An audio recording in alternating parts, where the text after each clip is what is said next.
और हमारे साथ बबीता फोगाट इस वक्त जुड़ चुकी है। बबीता, बेहतरीन मुकाबले में धमाकेदार जीत रवि की, कैसा महसूस हो रहा है एक साथी खिलाड़ी के तौर पर? बिल्कुल, देख के बहुत ज्यादा खुशी भी है और जब मैच चल रहा था तो थोड़ी नर्वसनेस भी थी। ऐसे लग रहा था कि बाउट मैं खेल रही हूँ, मतलब बॉडी अपने आप रिएक्ट कर रही जब मैं बाउट देख रही थी। और रियल में मैं एक ही चीज कहूंगी कि वो एक चैंपियन की तरह लड़े हैं, एक टाइगर की तरह वो लड़े हैं। जिस तरह से उन्होंने पिछले 2 मुकाबले जो सुबह के रहे हैं वो बिल्कुल एक तरफा निकाला, और ये मुकाबला भी मैं कहूंगी कि एक तरफा ही निकाला है कि 2-9 का स्कोर होने के बावजूद और टाइम 1 मिनट का रहने के बावजूद भी उन्होंने वापसी की और वो मुकाबला जीता।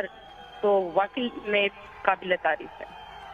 बिल्कुल। और आपको जब ये बाउट देख रहे थे, आपको उम्मीद थी कि यहाँ पर रवि दहिया जो हैं इतनी आसानी से कजाक पहलवान को शिकस्त दे देंगे? बिल्कुल, मुझे 100% थी कि ये वापसी कर सकते हैं, क्योंकि हमने उनकी पहले भी बाउट देखी थी और उनका स्टेमिना, उनकी जो लड़त है, उससे हमें ये था कि ये वापसी भी कर सकते हैं और ये मुकाबला जीतेंगे भी, क्योंकि टाइम जो था 1 मिनट का था। तो हमें ये था कि क्योंकि जब वो खिलाड़ी जो दूसरे वाले थे कजाकिस्तान वाला, उन्होंने रेस्ट भी लिया इस मौके पे। तो हमारे दर्शकों को थोड़ा समझाएंगे कि पहले वो 9-2 से पीछे चल रहे थे, फिर एक कहते हैं कि उन्होंने किस तरह से उनको कमबैक किया और 1 मिनट पहले ही मामला खत्म कर दिया। ये कैसे होता है? अगर थोड़ा इसके दांव पेच के बारे में, इसके बारे में बताएं। अगर हम उनको बाइफॉल हम कर लें, बाइफॉल जैसे कि उसके दोनों कंधे अगर हम टिका देते हैं तो ये 1 मिनट से पहले भी हम ये मुकाबला जीत सकते हैं।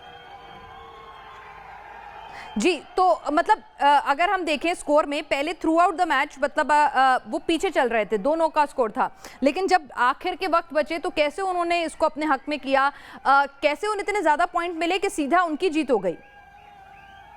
देखिए, उन्होंने अपने आत्मविश्वास के ऊपर और स्ट्रांगली उन्होंने अटैक किया था, और जिस तरह वाइट फॉल जब हम कर लेते हैं तो वो पॉइंट 3 या 4 सेकंड हमें होल्ड रखना होता है प्लेयर को। अच्छा। और जब वो बाइफॉल हो जाता है तो हम तुरंत, चाहे वो हमें जाते ही 3 सेकंड में भी अगर वो बाइफॉल हम कर लेते हैं कि अपोनेंट को, तो हम उसी टाइम वो मैच जो है जीत जाते हैं। जी, तो यानी कि एक बेहद मुश्किल दांव होता होगा ये, बबीता जी, अगर मैं आपसे समझूं।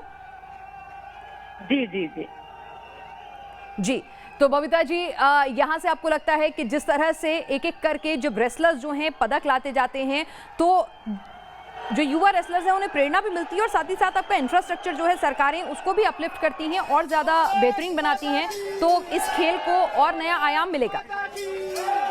बिल्कुल, देखिए जो हमारे युवा खिलाड़ी हैं उनको भी, और जो अभी ओलंपिक में जो खिलाड़ी गए हुए हैं जिनकी परफॉर्मेंस अभी बाकी है, तो उनको भी एक हौसला मिलेगा, उनके अंदर भी एक जोश जो है वो और दुगना हो जाएगा कि इनका रजत पदक आ गया है, और मतलब रजत पदक तो पक्का है, ये गोल्ड पे निशाना लगाएंगे तो हम भी वहाँ पे पहुंचेंगे और उन्हीं की तरह हमें लड़ना है।